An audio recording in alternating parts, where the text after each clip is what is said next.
മലബാർ കലാപം, മാപ്പിള ലഹള, ഖിലാഫത്ത് തുടങ്ങി പല പേരുകളിലായി അറിയപ്പെടുന്ന 1921 മലബാറിലെ സംഭവ വികാസങ്ങളുമായി ബന്ധപ്പെട്ട ചർച്ച ഇപ്പോൾ സജീവമായി നടന്നുകൊണ്ടിരിക്കുകയാണ്.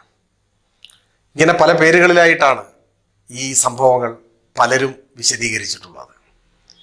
മൊഴികുന്നത്ത് ബ്രഹ്മദത്തൻ നമ്പൂതിരിപ്പാട് അദ്ദേഹത്തിൻ്റെ പുസ്തകത്തിൽ ഈ സമരത്തെ വിശേഷിപ്പിക്കുന്നത് ഖിലാഫത്ത് വിപ്ലവം എന്നാണ്. മാപ്പിള ലഹള എന്ന പ്രയോഗം യഥാർത്ഥത്തിൽ ബ്രിട്ടൻ നടത്തിയതാണ്. അതൊരു ബ്രിട്ടീഷ് പ്രയോഗമാണ്. ബ്രിട്ടീഷ് പ്രയോഗം സ്വദേശത്തോടു കൂടിയുള്ളതല്ല, അതൊരു കളിയാക്കലാണ്, അതൊരു അധിക്ഷേപിക്കലാണ്. ഇന്ത്യയോടുള്ള അധിക്ഷേപം, പുച്ഛം അത് പ്രതിഫലിക്കുന്ന ദുഷ്ടബുദ്ധിയുള്ള ഒരു പ്രയോഗമാണ് മാപ്പിള ലഹള. നിസാരവൽക്കരിച്ചും പരിഹസിച്ചും വർഗീയമായ സ്വഭാവത്തോടെ ആ സമരങ്ങളെ അവതരിപ്പിക്കാനുള്ള കുടില ബുദ്ധിയാണ് അതിൻ്റെ പിന്നിലുള്ളത്. യഥാർത്ഥത്തിൽ ബ്രിട്ടീഷുകാർ മലബാറിലെ പോരാട്ടങ്ങളെ മാത്രമല്ല അപഹസിച്ചിട്ടുള്ളത്. 1857 ഒന്നാം സ്വാതന്ത്ര്യ സമരത്തെ അവർ വിശേഷിപ്പിച്ചത് ശിപായി ലഹള എന്നാണ്. ഇങ്ങനെ രാജ്യത്തെ സ്വാതന്ത്ര്യത്തിനു വേണ്ടി ഉയർന്നു വന്ന പല മുന്നേറ്റങ്ങളെയും പരിഹസിക്കുന്ന നിലപാടായിരുന്നു ബ്രിട്ടൻ്റേത്. വാഗൺ ട്രാജഡി സത്യത്തിൽ അതിലൊന്നാണ്. നമ്മളിപ്പോഴും അങ്ങനെ പ്രയോഗിക്കാറുണ്ടെങ്കിലും യഥാർത്ഥത്തിൽ അതൊരു കൂട്ടക്കൊലയാണ്. തീവണ്ടി പാളം തെറ്റി ഒരു അപകടം ഉണ്ടായാൽ അതിനെ വാഗൺ ട്രാജഡി എന്ന് വിളിക്കാം. ഇതങ്ങനെയല്ല, ഇത് വാഗൺ കൂട്ടക്കൊലയാണ്. വാഗൺ കൂട്ടക്കൊലയെ വാഗൺ ട്രാജഡിയാക്കിയ, ഒന്നാം സ്വാതന്ത്ര്യ സമരത്തെ ശിപ്പായി ലഹളയാക്കിയ ബ്രിട്ടനാണ് മലബാറിലെ ഐതിഹാസികമായ പോരാട്ടത്തെ മാപ്പിള ലഹള എന്ന നിലയിൽ വിശദീകരിച്ചിട്ടുള്ളത്. യഥാർത്ഥത്തിൽ ഇങ്ങനെ പല പ്രയോഗങ്ങൾക്കിടയിൽ മുൻവിധികൾ ഒഴിവാക്കി വസ്തുതാപരമായി വിലയിരുത്താൻ സഹായകരം മലബാർ സമരം എന്ന പ്രയോഗമായിരിക്കും എന്നാണ് തോന്നുന്നത്. മലബാർ സമരത്തെ സംബന്ധിച്ച് ഒരുപാട് പുസ്തകങ്ങൾ രചിക്കപ്പെട്ടിട്ടുണ്ട്. ഏതാണ്ട് 100-ലധികം പുസ്തകങ്ങളുണ്ട് എന്നാണ് അറിയുന്നത്. അന്ന് മലബാറിലെ ബ്രിട്ടീഷ് മേധാവിയായിരുന്ന ഹിച്ച്കോക്ക് തന്നെ ഒരു പുസ്തകം എഴുതിയിട്ടുണ്ട്. പ്രൊഫസർ കോൺറാഡ് വുഡിന്റെ ഒരു പുസ്തകം, മാധവൻ നായർ എഴുതിയ പുസ്തകം, മൊഴികുന്നത്ത് ബ്രഹ്മദത്തൻ നമ്പൂതിരിപ്പാടിന്റെ പുസ്തകം, KN പണിക്കർ എഴുതിയിട്ടുള്ള പുസ്തകം, മൊയ്തു മൗലവിയുടെ പുസ്തകം, ഇങ്ങനെ ഒരുപാട് പുസ്തകങ്ങൾ ഇത് സംബന്ധിച്ചുണ്ട്. ഒരുപാട് ചരിത്ര രചനകളുണ്ട്. ചരിത്ര രചനയുടെ ഒരു പ്രശ്നത്തെക്കുറിച്ച് പണ്ട് നെഹ്റു സൂചിപ്പിച്ചിട്ടുണ്ട്. പണ്ഡിറ്റ് നെഹ്റുവിന്റെ വാക്കുകൾ ഇങ്ങനെയായിരുന്നു: ചരിത്രം മാറ്റിമറിച്ച മഹാരഥന്മാർ പലരും ഉണ്ടാവാം, പക്ഷേ ചരിത്രം എഴുതിയവരെ പോലെ ചരിത്രം മാറ്റിമറിച്ചവർ വേറെ ഉണ്ടാവില്ല എന്നായിരുന്നു. ഒരു ആക്ഷേപഹാസ്യ പ്രയോഗമാണെങ്കിലും നെഹ്റുവിന്റെ വാക്കുകൾ അക്ഷരാർത്ഥത്തിൽ തന്നെ ശരിവെക്കുന്ന ഒരുപാട് അനുഭവങ്ങൾ നമ്മുടെ മുൻപിലുണ്ട്. അതുകൊണ്ട് തന്നെ ഏതെങ്കിലും ഒരു പുസ്തകം മാത്രം വായിച്ച് നമുക്ക് മലബാർ സമരത്തെ ശരിയായി വിലയിരുത്താനാവില്ല. ഓരോ പ്രയോഗങ്ങളുടെയും വാക്കുകളുടെയും രചനയുടെയും ഭാഷയുടെയും എല്ലാം പിന്നിൽ മനോഭാവവും കാഴ്ചപ്പാടും ഉദ്ദേശങ്ങളും പ്രതിഫലിക്കും എന്ന കാര്യത്തിൽ സംശയമില്ല. ഒരേ സംഭവം തന്നെ രണ്ടുപേർ വിലയിരുത്തുമ്പോൾ രണ്ടായി പോകും. അതിൻ്റെ ഏറ്റവും നല്ലൊരു ഉദാഹരണം എനിക്ക് തോന്നുന്നു, ഇപ്പൊ വാര്യംകുന്നത്ത് കുഞ്ഞഹമ്മദ് ഹാജിയെ സംബന്ധിച്ച് അദ്ദേഹത്തെ കേന്ദ്രീകരിച്ചാണ് ചർച്ചകൾ നടന്നുകൊണ്ടിരിക്കുന്നത്. വാര്യംകുന്നത്ത് കുഞ്ഞഹമ്മദ് ഹാജിയെ കുറിച്ച് തന്നെ അങ്ങനെ ഒരു ഉദാഹരണം നമുക്ക് പറയാൻ പറ്റും. മൊയ്തു മൗലവി വാര്യംകുന്നത്ത് കുഞ്ഞഹമ്മദ് ഹാജിയെ നേരിട്ട് കണ്ട് അദ്ദേഹം എങ്ങനെ ഇരിക്കും, കാണാൻ എങ്ങനെയുണ്ട് എന്ന് വിശദീകരിക്കുന്നുണ്ട്. മൊയ്തു മൗലവിയുടെ വാക്കുകൾ ഇങ്ങനെയായിരുന്നു: അജാന ബാഹുവായ ഒരാൾ, ജ്വലിക്കുന്ന കണ്ണുകൾ, ധീരത ഓളം വെട്ടുന്ന മുഖഭാവം. ഇതാണ് മൊയ്തു മൗലവി വാര്യംകുന്നത്ത് കുഞ്ഞഹമ്മദ് ഹാജിയെ കുറിച്ച് പറഞ്ഞത്. അതേ വാര്യംകുന്നത്ത് കുഞ്ഞഹമ്മദ് ഹാജിയെ കുറിച്ച് K. മാധവൻ നായർ നേരിട്ട് കണ്ടതിന് ശേഷം എഴുതുന്നുണ്ട്. അതിങ്ങനെയാണ്: ഒരു ഒത്ത മനുഷ്യന്റെ നീളം പോലും ഇല്ല, അദ്ദേഹത്തിന്റെ മുഖത്ത് ശൂരതയുടെ ഒരു ലക്ഷണവും കണ്ടില്ല എന്നാണ്. ഞാനിതൊരു ഉദാഹരണമായി സൂചിപ്പിച്ചതാണ്. ഇത്തരത്തിലുള്ള വൈരുദ്ധ്യങ്ങളും വ്യാഖ്യാന ഭേദങ്ങളും ചരിത്രത്തിലുണ്ടാകും. അതുകൊണ്ട് ചരിത്രത്തിൽ നിന്ന് വസ്തുതകളെ ശരിയായി മനസ്സിലാക്കിയെടുക്കാനും വിശേഷണങ്ങളും വ്യാഖ്യാനങ്ങളും വിട്ടുകളയാനുമുള്ള ആർജവമാണ് എല്ലാവരും പ്രകടിപ്പിക്കേണ്ടത്. ചരിത്രത്തെ ശരിയായി മനസ്സിലാക്കാൻ വസ്തുതകളെ ശരിയായി തിരിച്ചറിയുക എന്നതാണ് നമ്മുടെ മുൻപിലുള്ള ഏകമാർഗം. ഇനി നമുക്ക് മലബാർ സമരത്തിലേക്ക് വരാം. 1921 സമരങ്ങളെയാണ് എല്ലാവരും ചർച്ചയ്ക്ക് വിധേയമാക്കുന്നത്. യഥാർത്ഥത്തിൽ 1921 അത് മാത്രമായി വിലയിരുത്തുന്നത് ചരിത്ര വിരുദ്ധമാണ്. മലബാർ സമര പാരമ്പര്യമുള്ള ഒരു മണ്ണാണ്.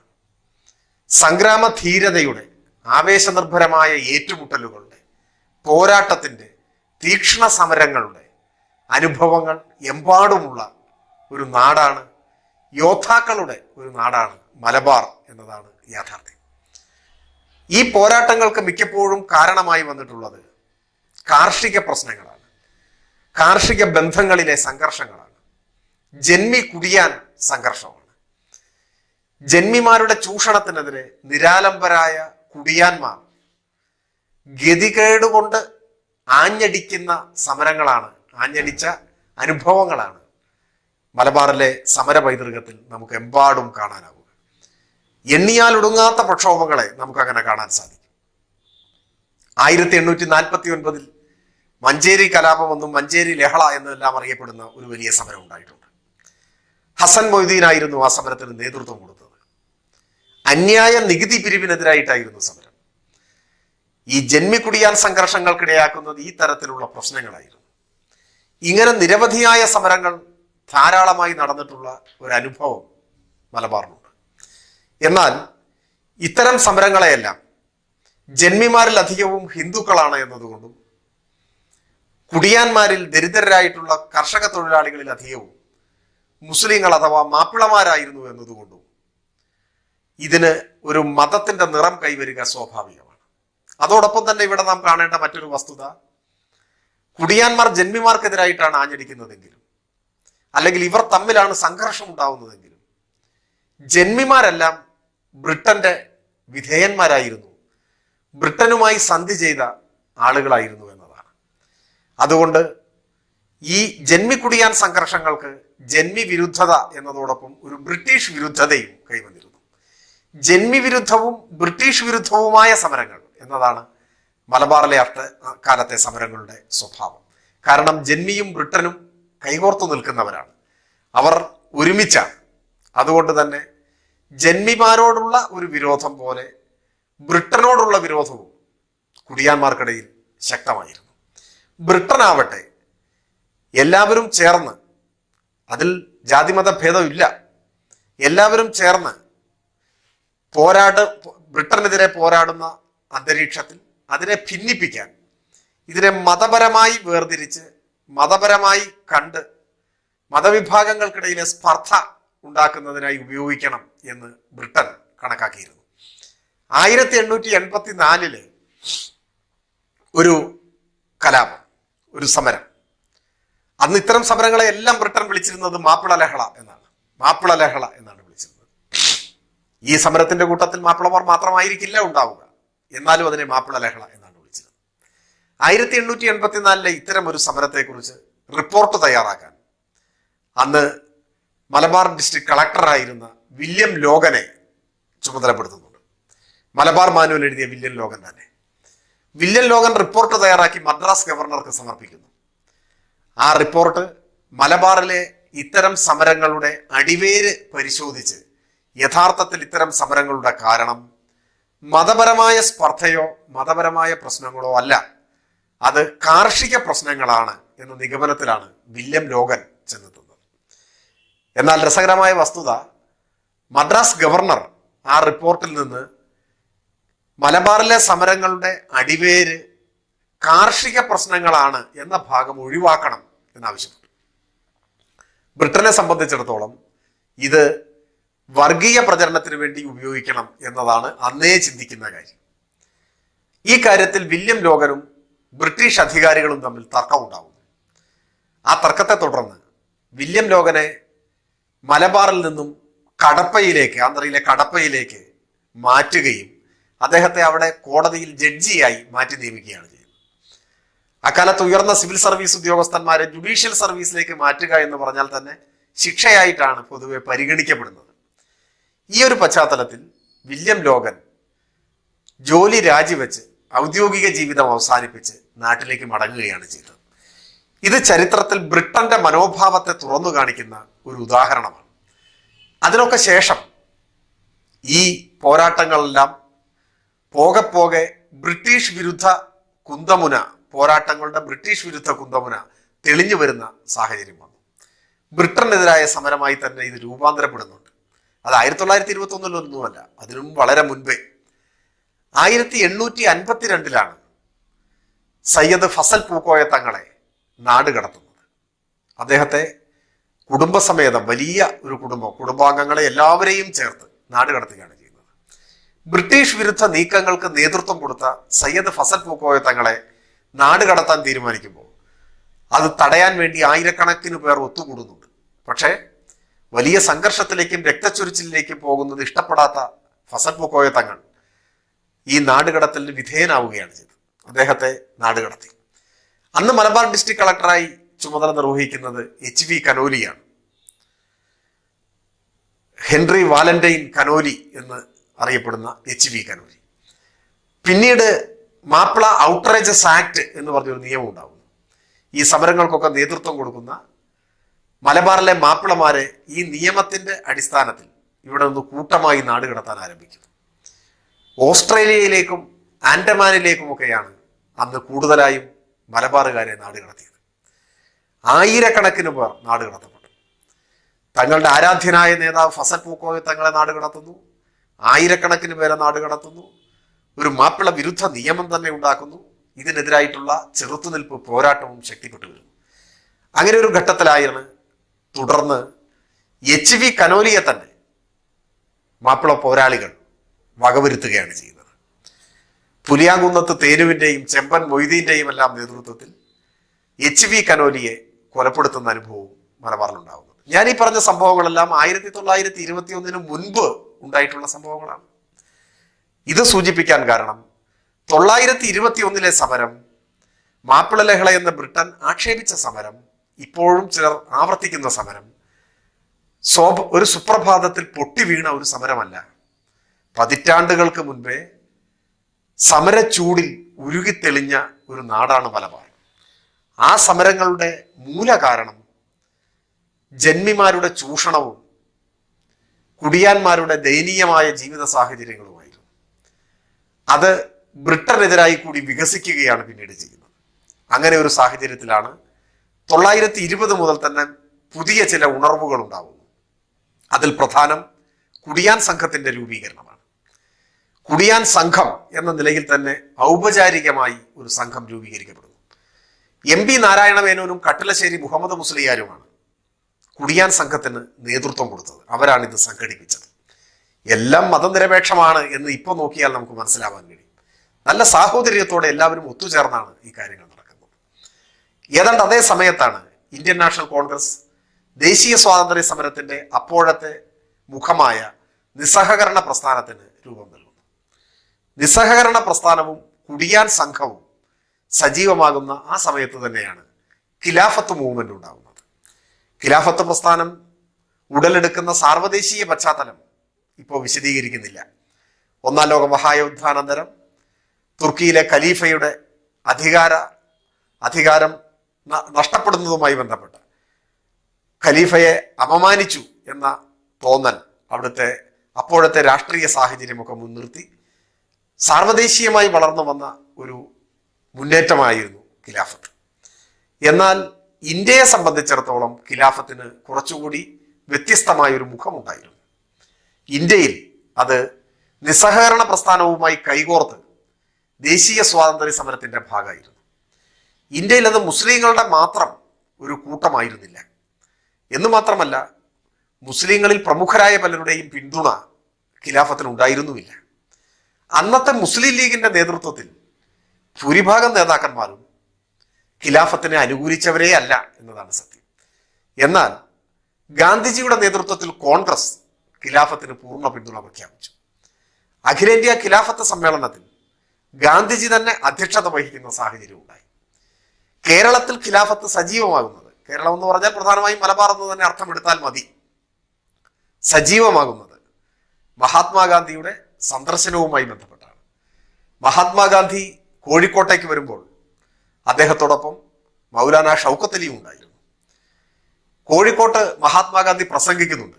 അദ്ദേഹം ഖിലാഫത്ത് സജീവമാക്കണം എന്നാണ് പ്രസംഗിക്കുന്നത്. ഖിലാഫത്ത് പ്രസ്ഥാനവും നിസ്സഹകരണ പ്രസ്ഥാനവും ഒരുമിച്ച് ബ്രിട്ടനെതിരെ പോരാടണം എന്നാണ് അദ്ദേഹത്തിന്റെ പ്രസംഗം.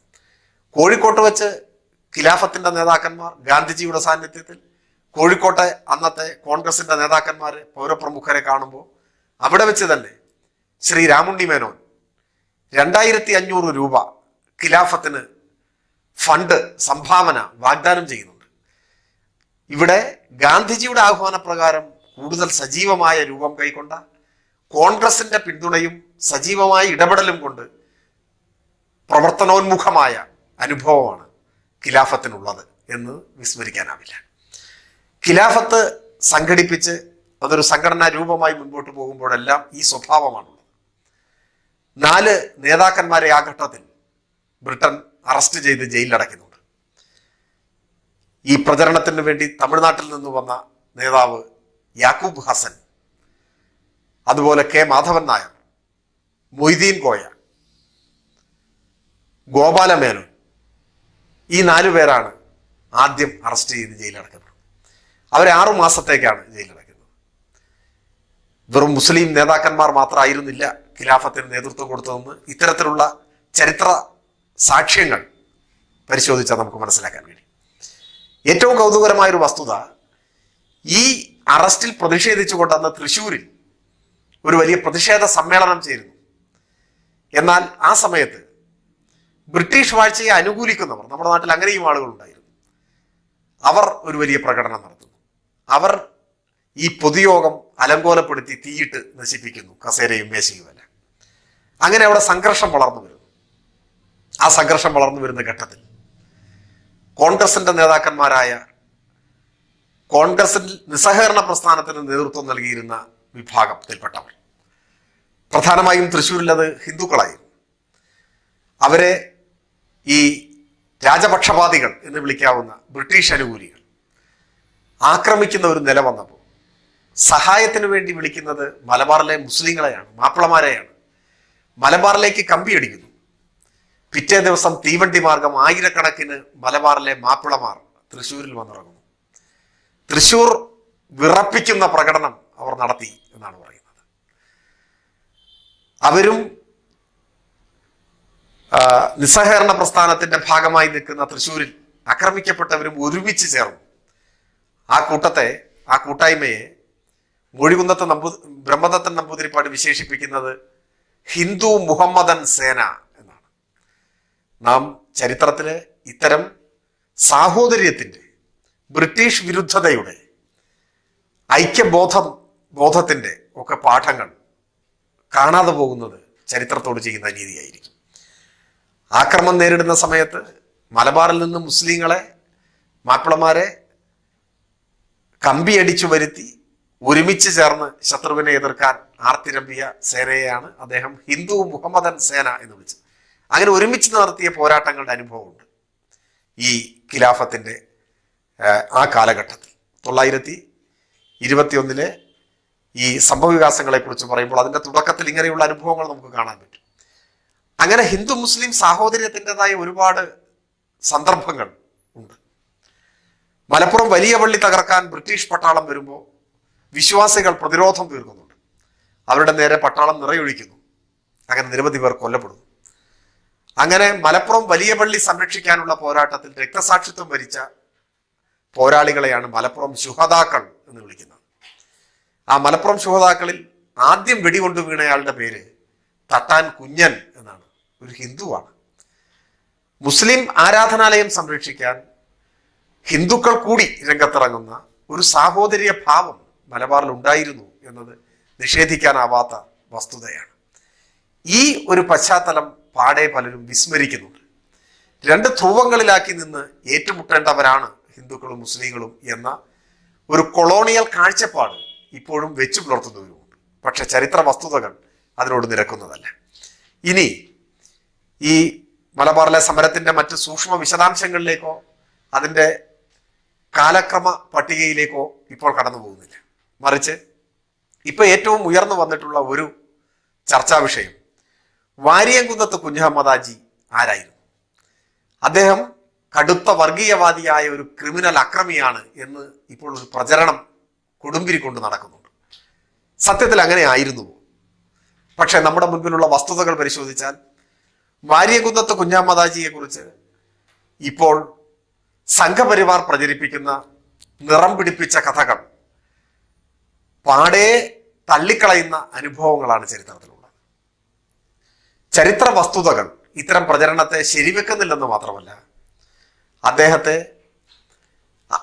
മതനിരപേക്ഷ ചിന്താഗതി വെച്ച് പുലർത്തിയിരുന്ന അത്തരത്തിലുള്ളൊരു ഭരണ സംവിധാനത്തെ ഭാവി കാക്ഷിച്ചിരുന്ന ഒരാളായിരുന്നു വാരിയംകുന്നത്ത് കുഞ്ഞഹമ്മദ് ഹാജി എന്ന് നമുക്ക് മനസ്സിലാക്കാൻ സാധിക്കും. വാരിയംകുന്നത്ത് കുഞ്ഞഹമ്മദ് ഹാജിയെ കുറിച്ച് മൊഴികുന്നത്ത് ബ്രഹ്മദത്തൻ നമ്പൂതിരിപ്പാട്, അദ്ദേഹം ഈ സമരകാലഘട്ടത്തിന്റെ സാക്ഷിയും സംഘാടകനും,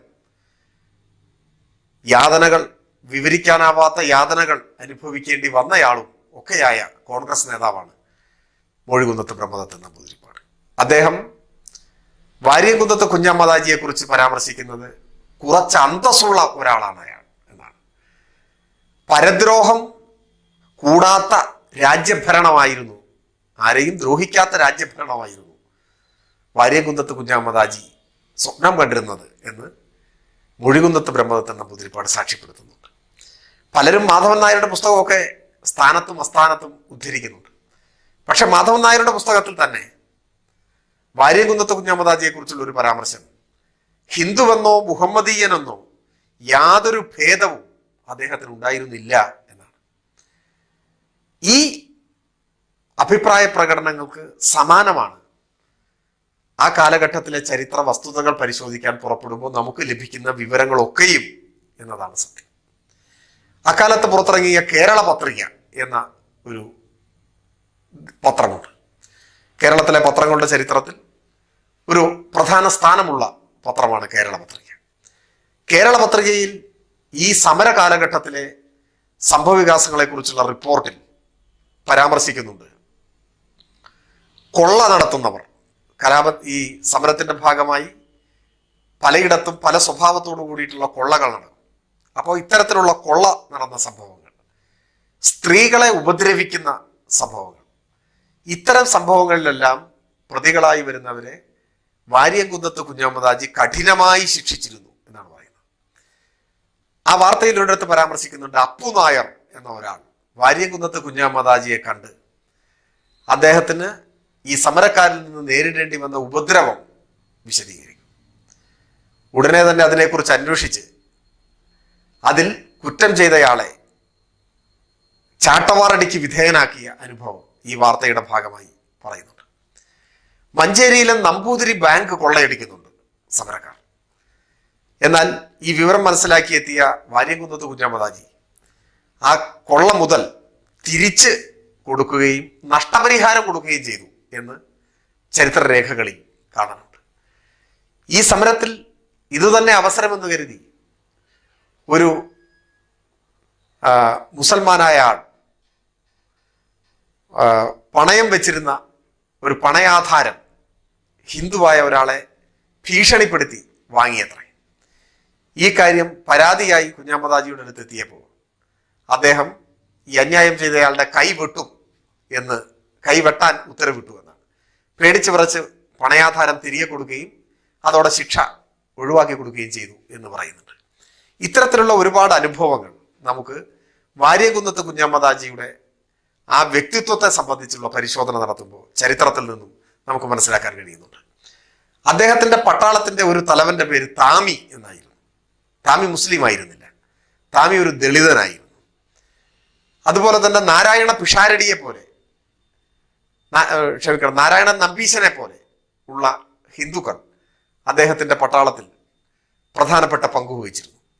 ഒരിടത്ത് പരാമർശിക്കുന്നുണ്ട്, അദ്ദേഹത്തിന്റെ സൈന്യം, വാരിയംകുന്നത്തിന്റെ സൈന്യം ഈ സമരത്തിന്റെ ഭാഗമായി മുൻപോട്ട് പോകുമ്പോൾ അതിൽ 500ഓളം ഹിന്ദുക്കൾ ആ സൈന്യത്തിൽ അപ്പോൾ അണിനിരക്കുന്നുണ്ടായിരുന്നു. ഇത് എല്ലാവരും ചേർന്നുള്ള ബ്രിട്ടീഷ് വിരുദ്ധമായ ഒരു സമരമായിരുന്നു എന്നതിന് ഇതുപോലെയുള്ള ഒരുപാട് ചരിത്ര അനുഭവങ്ങൾ, സാക്ഷ്യങ്ങൾ നമ്മുടെ മുൻപിലുണ്ട്. വാര്യംകുന്നത്ത് കുഞ്ഞഹമ്മദാജി ബ്രിട്ടനും ബ്രിട്ടീഷ് അനുകൂലികൾക്കും എതിരായ നിലപാടാണ് സ്വീകരിച്ചതല്ല. ഇപ്പോൾ അതിൽ അദ്ദേഹത്തിന് മതം പ്രശ്നമായിരുന്നില്ല. നിർഭാഗ്യവശാൽ മലബാറിലെ ജന്മിമാരെല്ലാം ബ്രിട്ടന്റെ അനുകൂലികളായിരുന്നു. ആ ജന്മിമാരിൽ മിക്കവരും ഹിന്ദുക്കളായിരുന്നു. അവരെ എതിർത്തതും ആക്രമിച്ചതും അവരുടെ മതം നോക്കിയല്ല, അവർ ബ്രിട്ടീഷ് പക്ഷപാതികളാണ് എന്നതുകൊണ്ടായിരുന്നു. ബ്രിട്ടീഷ് പക്ഷപാതിയായ മുസ്ലിം ജന്മിയായിരുന്നു കൊണ്ടോട്ടി തങ്ങൾ. കൊണ്ടോട്ടി തങ്ങളെയും ആക്രമിക്കുന്നുണ്ട്. ശത്രുതാപരമായ ഒരു ബന്ധമാണ് അവർക്കിടയിൽ ഉണ്ടായിരുന്നത്. ഖാൻ ബഹദൂർ പട്ടം കിട്ടിയ ബ്രിട്ടീഷ് അനുകൂലിയായ ചേക്കുട്ടി, ഖാൻ ബഹദൂർ ചേക്കുട്ടിയെ ആക്രമിച്ച് കൊലപ്പെടുത്തുന്നുണ്ട്. ചേക്കുട്ടിയുടെ തല വെട്ടിയെടുത്ത് കുന്തത്തിൽ കുത്തി നിർത്തിയെന്നാണ്. അതിനുശേഷം അദ്ദേഹം പ്രസംഗിക്കുന്നുണ്ട്. ആ പ്രസംഗത്തിലെ ഏതാണ്ട് കാര്യങ്ങളൊക്കെ തന്നെയാണ് ബ്രിട്ടനോട് ഏറ്റുമുട്ടി ഒരു സ്വതന്ത്ര രാഷ്ട്രം കെട്ടിപ്പടുത്ത ശേഷം ആ സ്വതന്ത്ര രാഷ്ട്ര പ്രഖ്യാപനത്തിലും വാര്യംകുന്നത്ത് കുഞ്ഞഹമ്മദാജി ആവർത്തിക്കുന്നത്. അത് മതസ്പർദ്ധയുള്ളതല്ല, മതഭേദമില്ലാതെ എല്ലാവരും തുല്യരാണ് എന്ന തൻ്റെ കാഴ്ചപ്പാടാണ് അദ്ദേഹം മുൻപോട്ട് വെക്കുന്നത്. മതാടിസ്ഥാനത്തിലുള്ള അക്രമങ്ങളെ നിരുത്സാഹപ്പെടുത്തുകയും അത് തടയാനുള്ള തൻ്റെ തീരുമാനം കൂടി ഉൾപ്പെട്ട സമീപനമാണ് അദ്ദേഹം സ്വീകരിച്ചിട്ടുള്ളത്. എ ശ്രീധരമേനോനെ പോലെയുള്ള ചരിത്രകാരന്മാർ ഹിന്ദുക്കളുടെ രാജാവും മുസ്ലിങ്ങളുടെ അമീറുമായാണ് അദ്ദേഹത്തെ സംബന്ധിച്ച് പരാമർശിക്കുന്നത് എന്ന് നമുക്ക് കാണാൻ കഴിയും. സ്വന്തമായ ഒരു രാജ്യം അദ്ദേഹം കെട്ടിപ്പടുത്തപ്പോൾ, ബ്രിട്ടനെ വെല്ലുവിളിച്ച് ഒരു സ്വതന്ത്ര രാഷ്ട്രം കെട്ടിപ്പടുത്തപ്പോൾ ആ രാജ്യത്തിന് പാസ്പോർട്ട് ഉണ്ടായിരുന്നു, നാണയ വ്യവസ്ഥയുണ്ടായിരുന്നു. അന്ന് ജന്മിമാർക്ക് എതിരെ നടന്ന പല സമരങ്ങളുടെയും ഒരു കാരണമായ കുമ്പിൾ കഞ്ഞി പോലെയുള്ള മനുഷ്യവിരുദ്ധമായിട്ടുള്ള ആചാരങ്ങൾ നിർത്തലാക്കിയിരുന്നു. ആ നിലയ്ക്ക് സാമൂഹ്യ പരിഷ്കരണത്തിൻ്റെതായ ഒരു മുഖം ഈ സ്വതന്ത്ര രാഷ്ട്ര പ്രഖ്യാപനത്തിന് ശേഷം കടന്നു വരുന്നുണ്ട് എന്നതാണ് വസ്തുത. എന്നാൽ ബ്രിട്ടൻ ഇതിനെ ഹിന്ദുക്കളും മുസ്ലിങ്ങളും തമ്മിലുള്ള ഒരു കലാപമായി ചിത്രീകരിക്കാനാണ് ശ്രമിച്ചിട്ടുള്ളത്.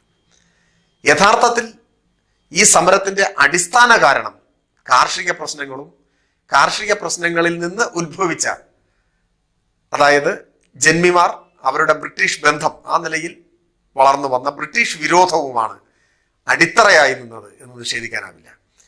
ഈ മലബാർ സമരകാലത്തെ കശാപ്പുകൾക്ക് നേതൃത്വം കൊടുത്ത, ആയിരക്കണക്കിന് വരുന്നവരെ കൊലപ്പെടുത്തിയ, നാട് കടത്തിയ ബ്രിട്ടീഷ് മേധാവിയായ ഹിച്ച്കോക്ക് പിന്നീട് മരിച്ചപ്പോൾ അദ്ദേഹത്തിന് ഒരു സ്മാരകം സ്ഥാപിക്കുകയുണ്ടായി. മഞ്ചേരിക്കടുത്ത് മോങ്ങത്താണ് സ്മാരകം. ആ സ്മാരകം പൊളിച്ചു നീക്കണം, മലബാറിലെ മനുഷ്യരുടെ ചോരയൊഴുക്കിയ ബ്രിട്ടീഷ് നരാധമന്റെ പ്രതിമ പൊളിച്ചു നീക്കണം എന്നാവശ്യപ്പെട്ടുകൊണ്ട് വലിയ സമരങ്ങൾ നടന്നിട്ടുണ്ട്. അങ്ങനെയുള്ളൊരു സമരത്തിൽ പാടുന്നതിനു വേണ്ടി അധ്യാപകനായിരുന്ന കമ്പളത്ത് ഗോവിന്ദൻ നായർ എഴുതിയ ഒരു കവിതയുണ്ട്. ആ കവിത 1944 അച്ചടിച്ചു വന്നത് ദേശാഭിമാനിയിലാണ്. ആ കവിത നിരോധിക്കുകയും കണ്ടുകെട്ടുകയും ആ കവിതയുടെ വരികൾ വീട്ടിൽ സൂക്ഷിച്ചാൽ പോലും കേസെടുക്കുകയൊക്കെ ചെയ്തിരുന്നു ബ്രിട്ടൻ. കവിത എഴുതിയ കമ്പളത്ത് ഗോവിന്ദൻ നായരെ ഭീകരമായി ഭേദ്യം ചെയ്തു. അദ്ദേഹത്തിന്റെ ജോലി നഷ്ടപ്പെട്ടു, അദ്ദേഹത്തിന്റെ പേരിൽ കേസെടുത്തു, അറസ്റ്റ് ചെയ്തു, അദ്ദേഹത്തിന്റെ കൈ തല്ലി ഓടിച്ചു. ഇതൊക്കെ നേരിട്ടിട്ടുണ്ട്. അങ്ങനെ ഒരു കവിതയും. ആ കവിതയിൽ സത്യത്തിൽ എന്താണ് മലബാർ സമരത്തിന്റെ അടിത്തറ എന്ന് ഭംഗിയായി രണ്ടുപേരിൽ സൂചിപ്പിക്കുന്നുണ്ട്. അതിങ്ങനെയാണ്: നമ്മളുണ്ടാക്കുന്ന നെല്ല് ജന്മിമാരെ തീറ്റുവാൻ സമ്മതിക്കില്ലെന്നതാണ് ഹേതു ഏറ്റുമുട്ടുവാൻ. നമ്മളുടെ കാശ് വാങ്ങി ഇംഗ്ലണ്ടിലേക്ക് അയക്കുവാൻ സമ്മതിക്കില്ലെന്നതാണ് ഹേതു ഏറ്റുമുട്ടുവാൻ. ഇത് ആ കാലഘട്ടത്തിൽ കമ്പളത്ത് ഗോവിന്ദൻ നായർ എഴുതിയിട്ടുള്ള കവിതയാണ്. ഈ സമരത്തിന്റെ കാരണങ്ങളെ സംബന്ധിച്ച് ഉള്ള ഒരു ശരിയായ പ്രസ്താവമായിട്ടാണ് അത് നമുക്ക് കാണാൻ കഴിയുക. എന്നാൽ ഈ മലബാർ സമരത്തിന്റെ കാലഘട്ടത്തിൽ മതപരമായ സ്വഭാവം ഇതിനെവിടെയെങ്കിലും കൈവന്നിട്ടുണ്ടോ? വർഗീയമായി മാറിയിട്ടുണ്ടോ? ആ നിലയ്ക്കുള്ള ആക്രമണങ്ങളോ കൊലകളോ ഉണ്ടായിട്ടുണ്ടോ എന്ന് ചോദിച്ചാൽ അതിൻ്റെയും ശരിയായ ഉത്തരം ഉണ്ട് എന്ന് തന്നെയാണ്. അത് മലബാർ സമരത്തിന്റെ ചില അപഭ്രംശങ്ങളാണ്. ഖിലാഫത്ത് മൂവ്മെന്റും നിസ്സഹകരണ പ്രസ്ഥാനവും കുടിയാൻ സംഘവും ഒരുമിച്ച് ബ്രിട്ടനെതിരായി ആർത്തിരമ്പിയ ഒരു മഹാസമരത്തിന്റെ ഇടയിലുണ്ടായ ചില കളങ്കങ്ങളാണ്. അതൊരു വസ്തുതയാണ്. ചിലയിടങ്ങളിൽ അങ്ങനെയുള്ള ചില കളങ്കങ്ങൾ സംഭവിച്ചു പോയിട്ടുണ്ട്. ഏതൊരു വലിയ സമരത്തിലും വലിയ പോരാട്ടത്തിലും ഇത്തരത്തിലുള്ള ചില കളങ്കങ്ങളും കടന്നുകൂടാറുണ്ട് എന്നത് ഒരു വസ്തുതയാണ്. അതിനും ഇന്ത്യ ചരിത്രത്തിൽ ഒരുപാട് ഉദാഹരണങ്ങളുണ്ട്. നിസ്സഹകരണ പ്രസ്ഥാനം തന്നെ അതിൻ്റെ ഉദാഹരണമാണ്. ഇതേ സമയത്ത് നടന്ന നിസ്സഹകരണ പ്രസ്ഥാനത്തിൽ ആ സമരത്തിന്റെ ഭാഗമായി ഉദ്ദേശിക്കുന്നത് ബ്രിട്ടനുമായി നിസ്സഹകരിക്കുകയാണ്. ബ്രിട്ടന്റെ അവാർഡുകൾ, പുരസ്കാരങ്ങൾ സ്വീകരിക്കരുത്, സർക്കാർ ജോലികൾ സ്വീകരിക്കരുത്, അങ്ങനെയുള്ള ഒരുതരം നിസ്സഹകരണമാണ്. അത് അക്രമരാഹിത്യത്തിൽ ഊന്നിയുള്ള നിസ്സഹകരണമാണ്. മഹാത്മാഗാന്ധി നേതൃത്വം കൊടുക്കുമ്പോൾ അഹിംസയെക്കുറിച്ചും അക്രമരാഹിത്യത്തെക്കുറിച്ചും കൂടുതൽ പറയേണ്ടതില്ലല്ലോ. പക്ഷേ ആ നിസ്സഹകരണ സമരത്തിലാണ് ചൗരി ചൗര ഉണ്ടാവുന്നത്. ചൗരി ചൗരയിൽ പോലീസ് സ്റ്റേഷന് തീയിട്ട് 22 പോലീസുകാരാണ് ചുട്ടുകൊല്ലപ്പെട്ടത്. ഈ സംഭവത്തെ മുൻനിർത്തി നിസ്സഹകരണ പ്രസ്ഥാനം എന്നത് അക്രമാസക്തമായ സമരമാണെന്നും അതൊരു കൂട്ടക്കൊലയായിരുന്നുവെന്നും മഹാത്മാഗാന്ധിയാണ് ഈ അക്രമ സമരത്തിന്റെ നായകനെന്നും അതിനാൽ ഗാന്ധിജി ഇന്ത്യയിലെ അക്രമ സമര നായകനാണ് എന്നും ആരെങ്കിലും വിലയിരുത്തിയാൽ ചരിത്രത്തോട് ചെയ്യുന്ന എത്ര വലിയ അപരാധമായിരിക്കും അത്. നിസ്സഹകരണ സമരത്തിലെ ഒരു അപഭ്രംശമാണ് ചൗരി ചൗര സമരം. തുടർന്ന് 42 ക്വിറ്റ് ഇന്ത്യ സമരം വരുന്നു. ക്വിറ്റ് ഇന്ത്യ സമരവും ഒരു നിശ്ചിത സമയം കഴിയുമ്പോൾ നിർത്തിവെക്കുന്നുണ്ട് ഗാന്ധിജി. ക്വിറ്റ് ഇന്ത്യ സമരത്തിന് ശേഷം ആ സമരസമയത്തെ ചില പ്രത്യേക പ്രശ്നങ്ങളെ സംബന്ധിച്ച് ഉള്ള ആധികാരികമായ കണക്കുകളിൽ പറയുന്നത് ക്വിറ്റ് ഇന്ത്യ സമരകാലത്ത് 208 പോലീസ് സ്റ്റേഷനുകൾ തകർക്കപ്പെട്ടു എന്നാണ്. 208 പോലീസ് സ്റ്റേഷനുകൾക്ക് പുറമെ 382 റെയിൽവേ സ്റ്റേഷനുകൾ അന്ന് തകർക്കപ്പെട്ടു. 945 പോസ്റ്റ് ഓഫീസുകൾ പൂർണ്ണമായും തകർക്കപ്പെട്ടു. ഭാഗികമായി തകർക്കപ്പെട്ട പോസ്റ്റ് ഓഫീസുകളുടെ എണ്ണം 12,000-ലധികം വരും. നോക്കൂ, ക്വിറ്റ് ഇന്ത്യ സമരത്തെ സംബന്ധിച്ച് ഒരു പരിശോധന നടത്തുമ്പോൾ തകർക്കപ്പെട്ട നൂറുകണക്കിന് റെയിൽവേ സ്റ്റേഷനുകളുടെയും പോലീസ് സ്റ്റേഷനുകളുടെയും തപാലാഫീസുകളുടെയും സർക്കാർ മന്ദിരങ്ങളുടെയും ഒക്കെ കണക്കെടുത്ത ശേഷം ഇത് ഇന്ത്യ കണ്ട ഏറ്റവും വലിയ അക്രമ സമരമായിരുന്നു. ഗാന്ധിജിയാണ് അതിന് നേതൃത്വം കൊടുത്തതുകൊണ്ട് മഹാത്മാഗാന്ധി ഇന്ത്യ കണ്ട ഏറ്റവും വലിയ അക്രമ സമരത്തിന്റെ നേതാവായിരുന്നുവെന്നും ആരെങ്കിലും വിലയിരുത്തിയാൽ അത് എത്ര വലിയ ചരിത്ര നിഷേധമാവും. ഗാന്ധിജി അക്രമരാഹിത്യമാണ് ഉയർത്തിപ്പിടിച്ചത്, അഹിംസയാണ് ഉയർത്തിപ്പിടിച്ചത്. അദ്ദേഹത്തിന്റെ സമരപാത അങ്ങനെയായിരുന്നു. ഗാന്ധിജിയുടെ നേതൃത്വത്തിലുള്ള ദേശീയ പ്രസ്ഥാനം ബ്രിട്ടനെതിരെ നടത്തിയ സമരത്തിന്റെ മുഖം അത് അഹിംസയുടെയും അക്രമരാഹിത്യത്തിൻ്റെതുമായിരുന്നു. എന്നാൽ ആ സമരത്തിനിടയിൽ ചില അപഭ്രംശങ്ങൾ ഉണ്ടായിട്ടുണ്ട് എന്നത് സത്യവുമാണ്. മലബാർ സമരം ഏറ്റവും പ്രധാനപ്പെട്ട 3 ധാരകൾ കൈകോർത്ത സമരമായിരുന്നു. അത് ദേശീയ പ്രസ്ഥാനത്തിന്റെ അപ്പോഴത്തെ രൂപമായിരുന്ന നിസ്സഹകരണ പ്രസ്ഥാനം, കുടിയാൻ സംഘം, ഖിലാഫത്ത് മൂവ്മെന്റ്. ഈ 3 ധാരകളാണ് മലബാർ സമരത്തിന്റെ അടിവേരുകൾ. അത് ബ്രിട്ടീഷ് വിരുദ്ധമായി ഇന്ത്യയുടെ സ്വാതന്ത്ര്യത്തിനു വേണ്ടി നടത്തിയിട്ടുള്ള സമരമാണ്. എന്നാൽ ആ മഹത്തായ സമരത്തിന്റെ ഇടയിൽ ചില വഴിതെറ്റലുകൾ, ചില കളങ്കങ്ങൾ സംഭവിച്ചിട്ടുണ്ട്. അതിനെ അങ്ങനെ തന്നെ തിരിച്ചറിയുകയും അത് മനസ്സിലാക്കുകയും, എന്നാൽ മലബാർ സമരം എന്ന മഹത്തായ സമരം ഈ കളങ്കങ്ങളുടെ പേരിൽ അറിയപ്പെടേണ്ട സമരമല്ലെന്നും അത് ഇന്ത്യയിൽ ബ്രിട്ടനാൽ അപഹസിക്കപ്പെട്ട ഒരു സ്വാതന്ത്ര്യ സമരമാണ് എന്നും ശരിയായി തിരിച്ചറിയേണ്ടതായിട്ടുണ്ട്. ഒപ്പം ആ സമരത്തിന്റെ നായകനായ വാര്യംകുന്നത്ത് കുഞ്ഞഹമ്മദാജി, അതുപോലെ ആലി മുസ്ലിയാർ, അവരുടെ എല്ലാം പ്രവർത്തനങ്ങളെ സൂക്ഷ്മമായി വിലയിരുത്തിയാൽ, പഠനങ്ങൾ പരിശോധിച്ചാൽ, ചരിത്ര രേഖകൾ പരിശോധിച്ചാൽ അവർ മതഭേദമില്ലാതെ ഒരു ബ്രിട്ടീഷ് വിരുദ്ധ സമരത്തെയാണ് മനസ്സിൽ കണ്ടതെന്നും അവരുടെ കാഴ്ചപ്പാട് അതായിരുന്നുവെന്നും നമുക്ക് ബോധ്യപ്പെടും. നന്ദി.